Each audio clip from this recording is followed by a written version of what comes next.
Azərbaycan prezidentinin də elə adada keçirilən görüşdə müəyyən mesajları olmuşdu qarşı tərəfə. Həm müsbət dinamikanın olduğunu deyə bilirik, amma paralel olaraq da eyni zamanda təxribatların da səngimədiyini söyləyə bilirik. Tam olaraq vəziyyəti necə dəyərləndirirsiniz? Azərbaycan tərəfinin bir sabit mövqeyi vardı, çünki qərarları öz qəbul edir. Azərbaycan tərəfi heç kimin fikirlərinin boğazı deyil və Azərbaycanın da mövqeyi sabitdir, dəyişməzdir. Əslində, elə sülh müqaviləsi də Azərbaycanın 5 prinsip əsasında başlamış. Təşəbbüs də bizdən idi. Bugün ərazilərimizin geri qaytarmasından bağlı məsələlər gedir. Bizim anklav şəklində qalan məsələlər. Onunla da bağlı Azərbaycan tərəfindən verilən təkliflər dəyişməyibdir. Biz beynəlxalq qanunlara, konvensiyalara uyğun olaraq davranırıq. Biz ona görə fikirlərimizə təkid eləmirik ki, biz qalib tərəfi. Əslində qalib tərəf olanda başqa amillər ikinci dərəcəli kimi sayıla bilər. Amma biz haqlı olduğumuzdan mövqelərimizi açıq şəkildə ortaya qoyuruq. Bu diplomatik forumda da, ondan əvvəlki tədbirlərdə də Azərbaycan tərəfi mövqələrini açıq şəkildə ortaya qoyuruq. İndi erməni tərəfi bu məsələlərdə prosesi müəyyən qədər uzatmağa çalışsa da, bu bir çox amillərlə bağlıdır təbii ki. Əsasən mən hesab edirəm ki, sülh müqaviləsinin bağlanmasını uzatmaq cəhdi Ermənistandakı daxili vəziyyətlə və qarşıdan gələn seçkilərlə də bağlı ola bilər. Ki, bu arada Paşinyan hesabla bilər ki, biraz bu məsələni uzatsın. Çünki bizim şərtlərimizdən birisi Konstitusiyanın, Ermənistan Konstitusiyasının dəyişməsi ilə bağlı olan məsələdir. Bu məsələni özü üzərinə götürməkdən ehtiyat edə bilər və fikirləşir ki, bu seçkidən sonraki vaxta saxlanılsın. Əgər uzada bilərsə və burada iki amil var. Bir, udmaq məsələsi var, uda bilərsə, ikinci uduza bilər. Əgər uduza bilərsə, bu prosesi ümumiyyətlə onu udan tərəfin üzərinə buraxsın, sonra da ondan özünün bir lozungu, şüarı kimi istifadə edib, yenidən hakimiyyətə gəlməsi istifadə edəsin. Bu məsələnin bir tərəfidir. Digər tərəfdən də indi biz Beqlaryanın başqalarının da açıqlamasına baxdıq ki, bunlar artıq müəyyən məsələlərdə beynəlxalq qurumların da iştirakı məsələsində artıq dilə gətirməyə başlayıblar. Necə deyirlər, xoruzun quyruğu görünür. Bunlar ATƏT Minsk qrupunun buraxılmasındakı tərəddüdlərin də səbəbi buymuş ki, onlar fərqli davranış nümayiş etdirə bilirlər. Burada başqa məsələlər də var. Konkret olaraq Tavuş ərazisinin ermənilərin köçmə məsələsi vardı. Orada indi etirazlar başlayıb içəridə bundan bağlı olaraqdan. Xəritələrlə bağlı müzakirələr vardı. Və yaxud da kənar güclərinin bunlara diqqəsi. Bunlar ayrı-ayrı tədbirlərdir. Amma bütövlükdə Azərbaycan tərəfinin mövqeyi bu foruma qədər də, bunun əvvəlki forumlarda da, tədbirlərdə də səslənibdir. Sabit bir bizim mövqeyimiz vardı. Yenə deyirəm, qanunlara sökülən mövqeyimiz var. Hərçənd erməni tərəfi indi bizə 76-cı il xəritəsi ilə danışmağı cəhd edib. Onu belə özləri əmin eləməkdə yenə də tərəddüdləri var. Bu 4 kəndi qaytarıblar. Bizim 4 kəndimiz isə anklav şəklində qalıbdır. Onları qaytarmaqda da yenə də necə deyirlər, cığallıq edirlər. Və hətta qaytardıqları kənddə bir neçə obyektlərinin, nə bilim, evlərinin qaldığı məsələsi ilə də danışmağa başlayıblar. Belə hallar da vardır. İndi bu məsələləri, mən sizin də mövqeyinizi bilirəm bu məsələlərdə, şərhlərinizdə də xəbərdaram. Əslində, Azərbaycan tərəfi ən maksimal şəkildə konsensusdan danışıb, 76-cı xəritəsindən danışıb. Əslində, bu 76-cı il xəritəsi absurd bir məsələdir. Çünki 3 müddət Qafqaz Respublikalarının sərhədləri 22-ci ildə ləğv olunur. Ondan sonra sərhəd olmur. Və sonuncu sərhədlər də o sərhədlərdir, 22-ci sərhədləridir. Və bu 22-ci sərhədlərinə görə də əgər Ermənistan danışarsa, onlara sərf eləməz bu. Elə o Beqlaryan da danışır ki, əgər biz o xəritələrə istinad eləsək, onda bizim çox ciddi şəkildə pis sözlük qalar. Yəni, qayıtmalıda bunlar 9000 kvadrat kilometr ərazilər məsələsi qayıtmalıdır. Bəzən başqa xəritələrdən danışmaq istəyirlər, bunun əvvəlki tarixlə gəlirlər. Amma biz onda 20-ci il yanvar ayının 11-də Parisdə olan bir razılaşma vardı ki, bu da dünyanın böyük dövlətləri, Britaniya, Amerika, başqaları tanımışdı. O xəritələ də danışa bilər, istəyirlərsə onunla danışar. Orada da bunların vəziyyəti yaxşı olmayacaqdır. Sadəcə olaraq bunlar sonraki hallarda ki, Azərbaycan ərazilərini ələ keçirdilər. İstəyirlər ki, o ərazilərin 77-ci ildə konstitusiya qəbul olundu, SSR konstitusiyası, ona istinad edib saxlasınlar. Amma siz də gözəl bilirsiniz ki, yəqin tamaşaçılarımız da bunu bilməmiş deyirlər. 77-ci il Helsinki konvensiyasına görə işğala məruz qalan dövlətlər, onu işğal edən dövlətlərin tədbirlərini daşımırlar. Əvvəla biz SSR-in tərkibinə könüllü daxil olmamışıq. Bu bir, işğal olmuşuq. Hətta könüllü daxil olsaydıq belə, öz ərazimizlə ki, daxil olursan bir hər hansı bir bloka, hər hansı bir birliyə, öz ərazindən də çıxmalısan oradan. Bizim daxil olduğumuz ərazinin sərhədləri məlumdur, bayaq da mən bildirdiyim. Gərək ki, Qafqaz Xalq Komissarları Sovetinin 22-ci ildə qərarı ilə o sərhədlər ləğv olundu. Sonra inzibati sərhədlərdən söhbət getdi. Və sonraki dönəmlərdə, hətta 20-ci ildə Zəngəzur veriləndən sonra, 29-cu ildə Meyri hissəsi verildi. Meyri hissəsi qalmışdı. Bilirsiniz, 29-cu ildə təzədən verdilər onu ermənilərə. Və 69-cu ildə təsdiqini elədilər SSR tərəfini.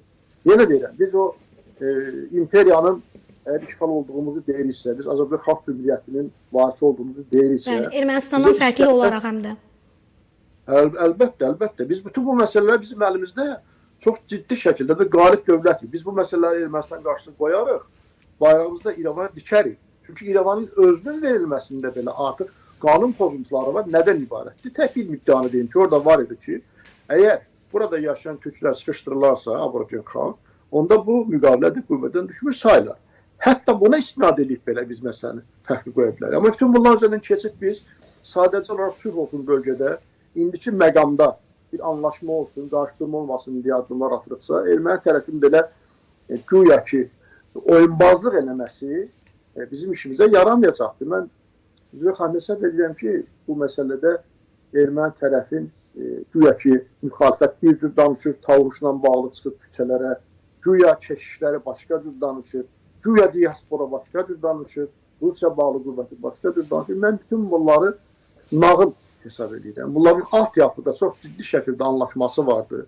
Pas ötürmə mərasimləri təşkil edirlər və bunlar hamısı bir-biri ilə deməli uyğun şəkildə hərəkət edirlər.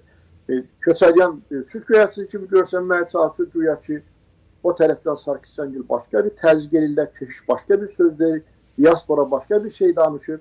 Atəşkəsi pozurlar və atəşkəs pozan anlarda da hatırlayırsa sosial şəbəkələrdə bu yaxud para da nədir, Raxmaq adı var erməni terror təşkilatıdır. Bunların da rəhbərləri gəlmişdi sərhəd bölgələrinə xatırlayırsa. Yerpraka, bəli. Yerpraka, bəli.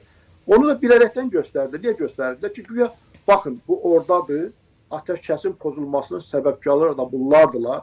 Bizim bunlarla bir əlaqəmiz yoxdur, dövlətin bu məsələdə heç bir günahı yoxdur. Hətta xatırlayırsa Ermənistan Müdafiə Nazirliyi yoxsa Xarici Nazirliyi müavin səviyyəsində dedilər, gəlin bir monitor qrupda təşkil edək. Təşkil edən deyək ki, bunlar edir. Bu məsələ bizlik deyil. Bu da cəfəngiyatdır, nağıldır. Biz bunu təbii ki, bu məsələlərə biz inanmırıq. Çünki xatırlayırsınızsa Terpetovyanın bir çıxışı var idi ki, sosial şəbəkələrdə sonra yaydılar. O da sülh göyərçisi kimi danışanlardan biri idi. Məlum oldu ki, elə bu Yekpara təşkilatından bir yerdə məsləhətləşir, onlara tövsiyələrini verir, gördüyü işlərindən fəxarətlə o soyqırımından başqa məsələlərdən danışırlar. Ona görə mən hesab edirəm ki, Azərbaycan mövqeyində ciddi şəkildə dayanmalıdır və biz bu sülh sazişinə qədər bir çərçivə sazişi mi, yoxsa bir anlaşmalar olacaqsa, heç bir güzəştə gedə bilməliyik. Onlar bizdən nə güzəşt istəyə bilərlər ki, onlara kifayət qədər güzəşt olunur. Bəli, Fəric bəy, əslində vəziyyət o qədər gərgindir ki, yəni biz bir tərəfdən sülh dövlətiyik, bütün etimad quruculuğu prosesinin formalaşması üçün bütün addımları atırıq, humanist bir tərəfiyik, amma digər tərəfdən də sülhə də tələsmək olmaz. Çünki qarşımızda Ermənistan kimi bir dövlət var, öz öhdəliklərinə qarşı məsuliyyət daşımayan bir dövlət var və təbiidir ki, bir çox problemlər var burada. İstər məsələnin legitim tərəf var, konstitusiya ilə bağlı, bu təklifimiz mütləq şəkildə yerinə yetirilməlidir. İstər məsələnin cəmiyyət tərəfi var ki, bununla bağlı Azərbaycan prezidenti çox haqlı olaraq obyektiv fikrini ifadə etmiş oldu ADA forumunda ki, cəmiyyət daxilində də müəyyən ideoloji işlər aparılmalıdır. Cəmiyyət də bu birlikdəliyə, yəni diplomatik münasibətlərin formalaşdırılmasına hazır olmalıdır. Yəni bütün bu sadaladığım problemlərin həlli də müəyyən qədər zaman alıcı bir prosesdir. Yəni siz necə dəyərləndirirsiniz? Yəni belə fundamental bir problemlərin mövcud olduğu halda digər məsələlər deyək ki, ATƏT-lə də bağlı razılaşdırıldı, deyək ki, konstitusiyaya da qərar verib dəyişdirdilər. Ancaq bir altyapı olmadığı halda hansısa bir sənəd münasibətlərinin inkişafına rəvac verə bilərmi? Mən sizdən tamamilə razılaşıram. Əslində sizin sualınız cavab mahiyyətindədir və çox qısa bir təhlil verdiniz, amma önəmli bir təhlil verdiniz. Bizim tələsən bir yerimiz yoxdur. Biz sülh sazişi ilə bağlı olaraq da biz bölgədə sülhün olmasını təbii ki, istəmişik. Biz əslində müharibənin təsrifatını verəndə ədalətli və ədalətsiz tərəflər olur. Bu ədalətsiz müharibəni Ermənistan bizə qarşı edibdir. Uzun müddətdə bunu Qarabağdakı güya ki, erməni azlığın üzərinə atırdı. Artıq indi burada Bakıda gedən məhkəmələrdə bütün prosesləri özləri öz dili ilə deyirlər ki, bu Ermənistan tərəfindən aparılan müharibə idi. Və indi Ermənistan ordusunun nasıl itkilər, çıxması, bunlar artıq o qədər məlumdur ki, bu aksiomadır. Bunları sübut eləməyə də ehtiyac qalmayıbdır təbii ki. Yəni bu erməni tərəfinin bu məğlubiyyətindən sonra indi belə bizi necə deyirlər, iki daşın arasında bir müqaviləni tələm-tələsib bağlatdırmaq istəyi əslində Ermənistanın indiki status quosu, onlara sərf edən status quonu saxlamağa xidmət edir. Onlar başa düşürlər ki, bir ideologiya məhv olub gedibdir, böyük Ermənistan ideologiyası. İndi mən bir termin gətirmişəm, nə qədər uğurludur bilmirəm. Bir paşyanizm ideologiyası da Ermənistanda bu gün. Bu paşyanizm ideologiyası köhnə ideologiyanı imtina eləməklə Ermənistanı qorumaq ideologiyası əslində. Bugün Paşinyanı daha çox liberal, nə bilim, yumuşaq, biraz da hələ onlar belə Azərbaycanın meyli kimi gör. Əslində onların arasında ən millətçisi olan Paşinyandır. Onun hətta Turka Nikol deyirlər ona daxildə. Bəli, bəli, onun atdığı addımlar Ermənistanı xilas edə biləcək addımlardır. Başqa bunun adı yoxdur. İndi bugün vəziyyəti pisləşən kimi çıxır, gedir bölgələrə, başlayır orada təşviq eləməyə sülhü və ermənilərin də damarını tutub dərsində. Elə bir balaca olsun gələn kimi deyir, özüdür. Başlayırsınız müharibə, gələcəklər müharibə eləməyə. Hazırsınız müharibə? Ermənistanda təbii ki, müharibəni istəmir. Yəni, belə bir vəziyyətdə Azərbaycan tərəfi sülhə tələsməməlidir. Bax, mən bu yaxınlarda da mediada bir başqa fikirdə bildirdim ki, Azərbaycan tərəfinin bağlayacağı sülh müqaviləsi gündəlik xarakterli bir sülh müqaviləsi olmalıdır. Biz gələcək nəsillərə də pas ötürməyi, onların manev imkanlarını qoruyub saxlamalıyıq.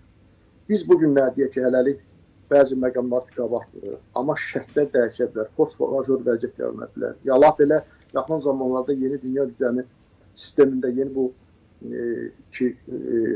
şəkilləndirmələr vardı. Elə bir şərait yarana bilər ki, bizim fərqli davrana bilərik. Ona görə ermənilər tələm-tələsi bizə bəzi müqavilələr bağlamaq, hətta indi biraz da irəli gediblər ki, o anklav kəndlərlə bağlı tərəddüdlər yaranması strateji düşünürlər də. Yəni ki, bu Qazax tərəfin kəndlərin verməməkdə çalışırlar ki, Gürcüstan yolunu təhdidə salmasınlar. Kərki kəndinlə bağlı yenə orası strateji bir yollar keçir oradan, o yolla bağlı onların əllərində tutarqalar vardır və bunlar da necə anklav olubdur. Anklav ətraf kəndlərin torpaqları satıblar anklav olub. Daha çox 70-ci illərin sonuna qədər onlar bizim torpaqlarımızı əlimizdən alıbdılar. Yəni bu bayaq danışdıq, inzibati sənədlər məsələsində belə yox. Təsərrüfat məqsədli alınır. O sənədlərin heç birinin legitimliyi yoxdur. Biz uzadırlarsa uzadaq, biz də uzadaq məsələni. Proses bizim xeyrimizə gedir. Bizim tələsən bir yerimiz yoxdur. Biz sülh sazişinə qədər də hətta bağlayacağımız çərçivə sənədi olacaqsa, onu belə ehtiyatla və xeyrimizə işləməliyik. Məsələ üçün, orada iki müddəanın sonra 16-17-ci bədlər kimi də belə deyə təsrif edək. Qoydular ki, ATƏT Minsk qrupu və yaxud da konstitusiya dəyişikliklərlə bağlı olaraq da yox, üzr istəyirəm, bu beynəlxalq məhkəmələrdə tələblərin geri götürülməsi məsələsindən bağlı olaraq. İndi bu beynəlxalq məhkəmələrdə tələblərin geri götürülməsi Ermənistan bizə nə tələb edəcək ki? Onlar 30 bizim ərazini işğal ediblər, talayıb aparıbdırlar, əhalimizi qırıbdılar, soyqırını törədibdilər və hələ biz o torpaqları azad eləməyəndə hörmətli xanım Hüseyn Kazımın rəhbərliyində bir komissiya işləyirdi. Mən parlamentdəydim və o vaxt rəqəm çıxarılmışdı, 480 milyard dollar civarında onlar bizə təzminat ödəməliyik. Hələ biz sonra ərazidə girəndən sonra nə qədər mədəniyyət abidələrimizin dağıdığını gördük, nə qədər mədənlərimizin işğal olunub, oradan istismar olunub aparıldığını gördük, başqa-başqa ekoloji zərər falan bunları qoydan qıraq. Yəni biz bu təzminat davasından doğrudan əl çəkəcəyik. Mən hesab edəmirəm bunu. Biz günün bu birində bunu onların boğazından çıxarmalıyıq. Mən bunu həmişə misal çəkirəm. 2 il əvvələ qədər İraq Küveytə təzminat ödəyirdi, pul ödəyirdi. Orada görə bir girib çıxmışdı, bir şey də olmamışdı hətta orada. Yəni bizim orada hər maddə ilə bağlı xüsusi yanaşmalarımız olmalıdır. Bəlkə hər maddə ilə bağlı bir təsnifat olmalıdır. Onunla bağlı bir xüsusi bir sənəd hazırlanmalıdır. Yekun sülh müqaviləsinə də düzdür, mən indi hesab eləmirəm ki, biz tezliklə buna nail olaq. Bunu deyəsən Ermənistan tərəfdə o qədər marağında deyil. Əslində onlar da force major vəziyyət gözləyir, yoxsa Ukrayna-Rusiya savaşında bəlkə bir başqa şey gözləyir. Beqlaryan bugün danışır ki, beynəlxalq təşkilatlar bu məsələyə baxsınlar falan. Xəritələrlə bağlı yeni fikirlər bildirirlər. Verdikləri anklav kəndlərlə bağlı fikirlər bildirirlər. Göründüyü qədər bizim bir balaca sülhə məcbur etmə əməliyyatları da keçə biləcək demək fikrimizi də bir də eşitməlidir. Düzdür, cənab prezident son çıxışların birində ona bir işarə elədi ki, siz görmüsünüz ki, biz bu məsələlərdə çox da səbrimiz yoxdur ki, gözləyək. Amma zamana yox, nəticələrə daha çox biz hesablamalıyıq. Yəni, hansı tezlikdə bunun bağlanması yox, hansı çərçivədə, hansı nəticələr bizə lazımdır, bu çox əhəmiyyətli məsələ.